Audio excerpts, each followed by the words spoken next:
hancur. Barasuah. Turun. Azam bagi. Saudara dan saudari sekalian, kita semua telah tahu fakta kes. Betul atau tidak?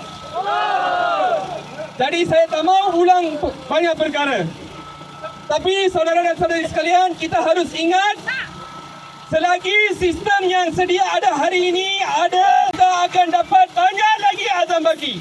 Apakah sistem yang kita ada hari ini? Adalah sistem yang memberi laluan kepada orang kaya raya, orang elit di bisnes, di katil yang sama bersama ahli-ahli politik dan pegawai-pegawai kanan di kerajaan. Betul atau tidak? Apa yang kita harus buat adalah kita harus membina satu sistem yang berfungsi untuk rakyat. Kita tidak boleh sekadar hanya protes azam bagi. Betul atau tidak? Dan itu juga tidak cukup. Kita juga kena bawa satu undang-undang yang melarang pegawai-pegawai kanan di kerajaan untuk main saham. Buat apa mereka kena main saham? Ada kerja yang cukupkah untuk mereka? Betul kan? Rakyat sedang kerja 2-3 kerja untuk mencari nafkah pendapatan.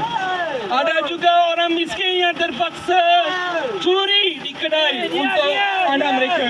Tetapi orang-orang tinggi di kerajaan ini tengah main saham. Adilkah ini? Turun!